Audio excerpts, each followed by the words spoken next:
We're going to be building beds 9 through 12 to complete our raised cedar garden beds.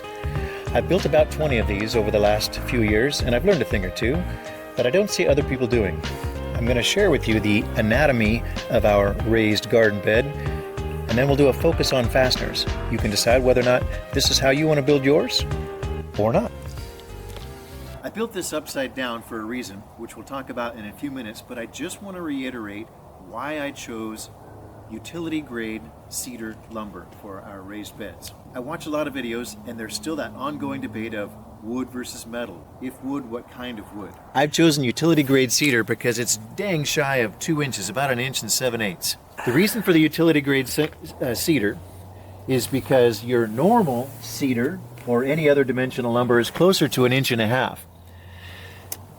What I have done here is put a 5-gallon bucket of water that is mostly thawing out on this January morning, and putting some tension, some stress on different kind of lumber. Cedar 2x6 in front, standard Douglas fir, standard or better. Both of these are about 1.5 inches, and this is just shy of 2 inches, about 1 7/8 inches. You can see the difference in the bow. With a little bit of pressure, a little bit of weight on it. Cedar being very soft, as both of the inside and outside one, that is the first and the third. These first 8 beds that we did about 4 years ago now are good examples of how much bowing could occur. This far one over here, it is ever so slightly bending to the inside, and on the nearer one to us, it is ever so slightly bowing to the outside. So moving a 4-foot by 16-foot bed with essentially 250 lineal feet of lumber is heavy when they're waterlogged and by yourself. So you can see I put out a few 4x4s just to help slide it along and put it in position. It's almost there yet. My master gardener has decided she'd like it somewhere else, which of course is fine. But here's the other way we keep from bowing our beds. Once this is in its final position, I'm going to anchor this down, and you'll see that one reason why I built it upside down, it's nice and easy to build these top pieces flush with that, but once I anchor this down, this is almost impossible to bow. The other thing is, what kind of chemicals are you willing to put into your food? When I was at the lumber store recently, the salesman was telling me, well, you know, the new pressure treated doesn't have all those cancer-causing chemicals in their lumber. So it's safe to put in your raised beds. And with the metal, what I see online is what they're coating their metal with. Sometimes it's just paint. Sometimes it's zinc. Sometimes it's galvanite. All of those are great ways to preserve your metal, but at what cost to the chemicals in your food? I just like the look and the comfort of natural cedar. Is that not just a beautiful thing to behold? Now let's get back to construction. Before we get started, no sense running out of juice in the middle of a project. Let's get our fresh battery.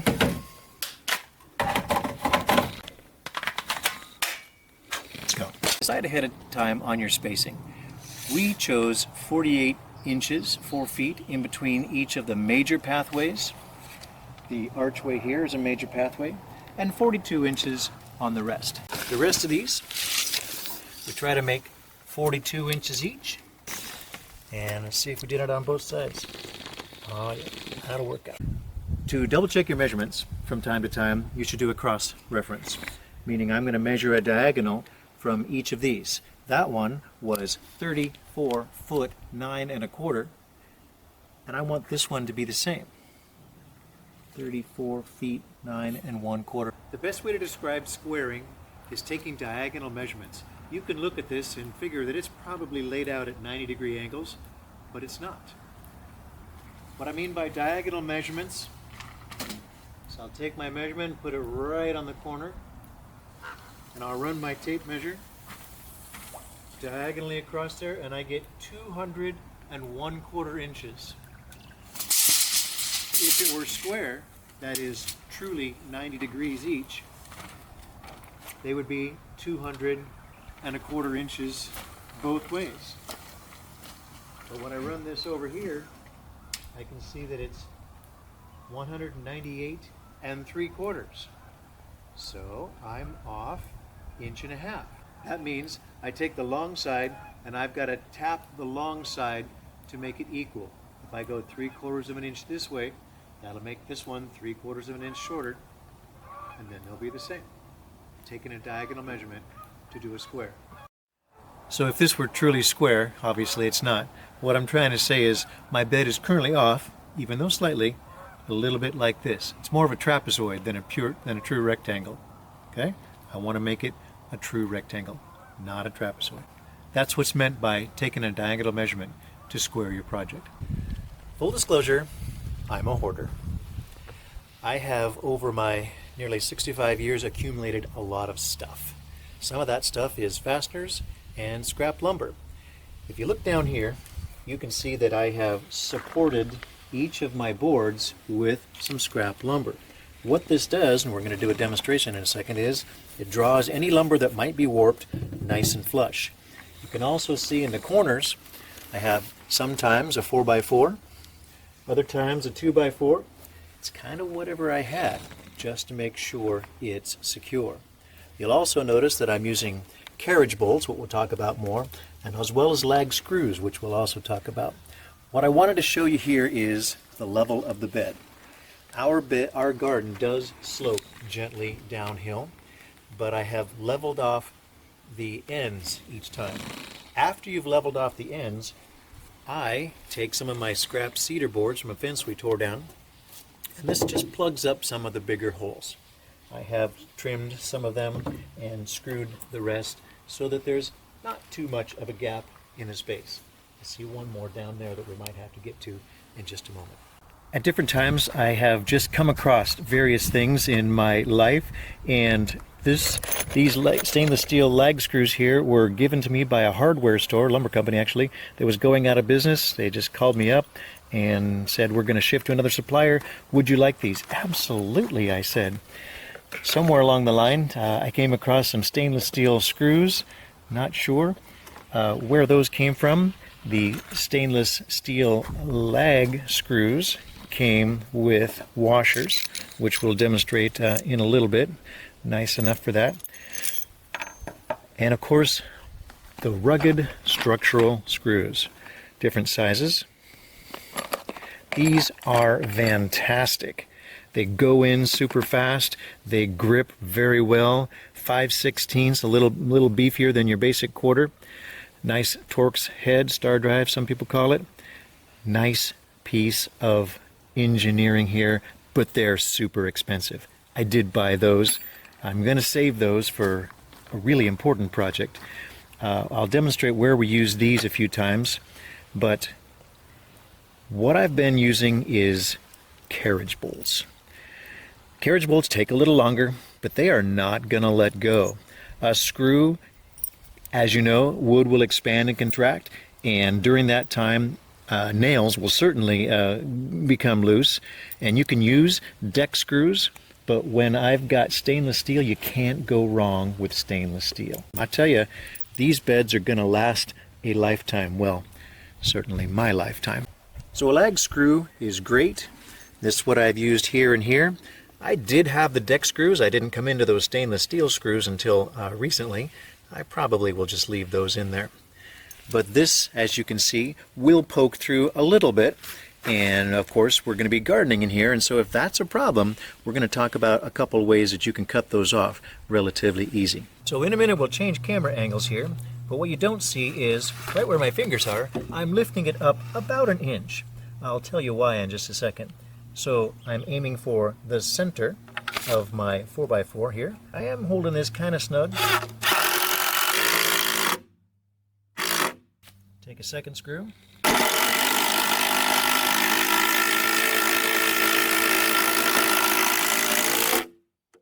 So what I wanted to show you was the beauty of the lag screw. It's a great fastener.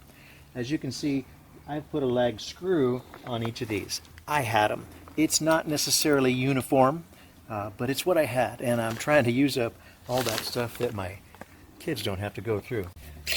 Before using any of the lag bolts or lag screws, I always like to rough assemble everything with just screws only, shown here in the white arrows. That way, if you do make a mistake, you can easily remove a screw and it doesn't leave much of a hole. You could even use those same holes for your lag screw or your lag bolt. So again, with the focus on fasteners, I oftentimes will just rough assemble my bed. I'll put in the end piece, overlap it with the long piece, in this case 16 inches, 16 feet over 4 feet. And you want to get a screw that is going to penetrate about the thickness of your outside piece. Okay, so this 3-inch screw isn't enough. Got a 2-inch board here pretty much. And so I'm going to shift to a 3.5-inch screw. Also, you'll notice that the cedar is super soft. It's really easy. I could sink that screw all the way through this board. So if you choose to do a washer on your screw, something like that,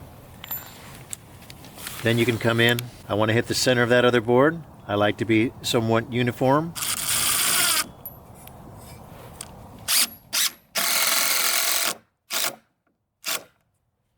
That'll help that not sink in quite so far. If you decide to use the carriage bolts like we've talked about, again, mine were free, so that's a bonus for me. You're going to have a system something like this.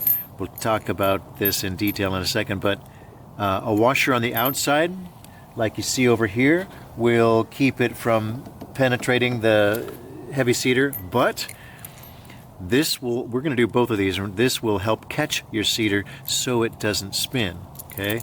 Not on the end washer like we talked about before. 3.5 inches from the top, 3.5 inches from the bottom. We'll get started.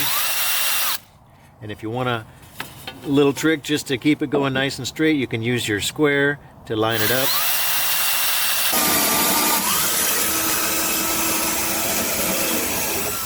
Nice. I like it when it comes right through the center.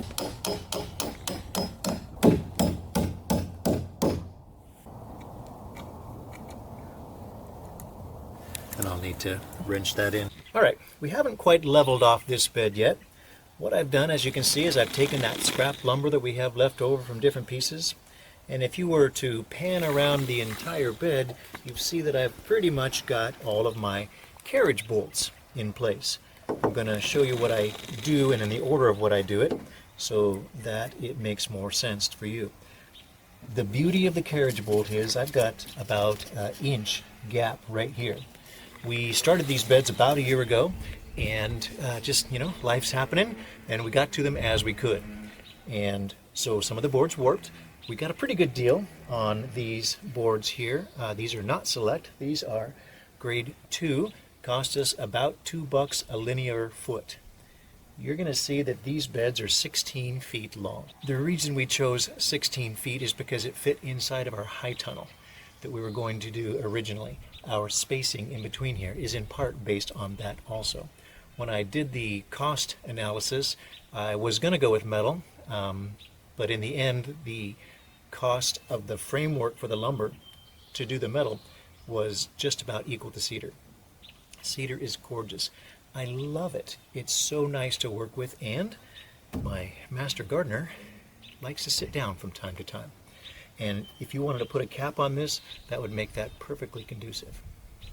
So let's get back to the carriage bolts. I put a screw in place, just using the standard Torx, reverse. I like to keep the ones that I've used separately. If you've got more than one drill, keep your tummy out of the way. Set in my bit, bolt. So, carriage bolt. I see some people who don't put a washer on their carriage bolt. Makes no sense, but I've seen other people do that. I always put a washer on for a couple of reasons. The reason I like a washer that's slightly big over the nut is because it'll keep the nut from digging into the wood. If it digs in there too far, you won't be able to wrench on it. Sometimes it gets a little gummy. I did mention that these have been sitting around somewhere for nearly forever. As you see, I've got a bucket full of these 6-inch carriage bolts. So while I'm doing this, you probably also notice that we have laid black plastic everywhere. As I mentioned a year ago, we started this project, and it was before I was retired, and we had a guy come in with his mower and hay the field. And during that time, he rototilled this for us, leveled it out, and we knew we weren't going to get back to it right away, so we had them lay down some black plastic. I have, on occasion, lined the insides of these with black plastic, but I didn't do that this time. The other reason I like cedar, of course, is because it's naturally resistant to rot, weather, bugs, and we're going to be planting our garden in here, and I don't want to eat chemicals. I have a bracing board. It's a 48-inch board. It mirrors my end pieces that are also 48 inches. We'll talk about how that setup goes in a minute. But I have used this just to space things out where I want to go. Right now it's in my way. So we'll just set it aside for a minute. And this is a little bit time consuming, so we're going to fast forward on this. And what you'll notice down here is that slowly starts to sink up. The problem is, of course, that the bolts that I've inherited are way too long for many of the applications I'm doing, especially when you've got a 2x and a 2x and a 6-inch carriage bolt here. So these are too long. So there's a lot of ways you can cut them off. If you've got a multi-tool with a metal blade, that's great. The problem is, I don't have power out here. So this isn't going to be an option for me right now. If you've got a metal cut-off blade for your Sawzall, that can be great.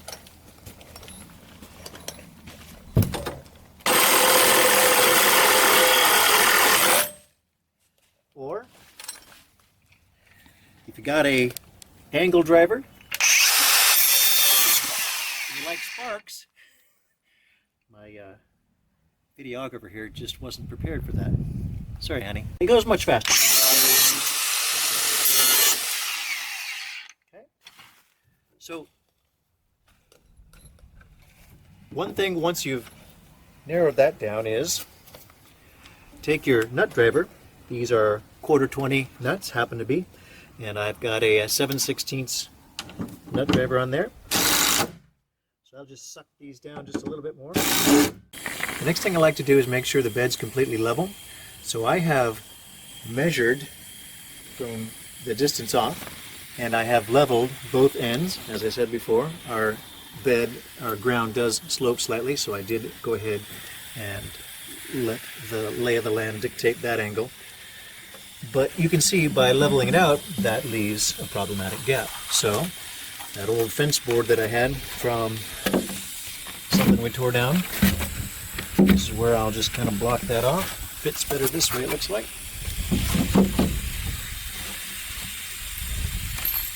Take a couple of those deck screws. Okay. I know that's a lot of action for one video on raised beds. I hope you've learned a little bit about fasteners, a little bit how to avoid warping, and the benefits of utility grade cedar. If you go to the lumber store, make sure you don't ask them for raised bed cedar, because they think you're going to build a bunk bed or something. Made that mistake. Utility grade cedar. So thanks for watching. If you liked this video, you might check out our next one, which is hugelkultur, how to fill your beds for cheap. See you next time.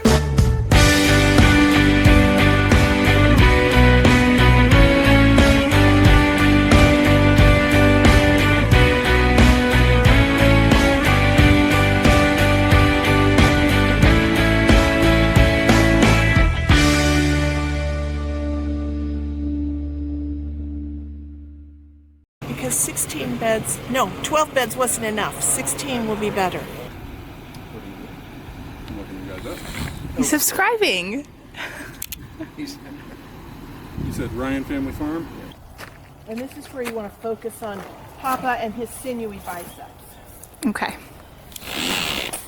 Is my hat on straight? Oh, thanks. Of course. Let me do a makeup. I built this, take two, and in the age-old, what kind of wood if you go with metal? Wood versus metal. Boy, I hope you're good at editing. Because of that angle, just FYI. So I don't want to do cubiculture today. Yeah, this is miserable out here. So moving a 4-foot by 16-foot raised bed with 1, 2, 3, 4, 5, 150, no wait, stop. What's 16 times? That's 50.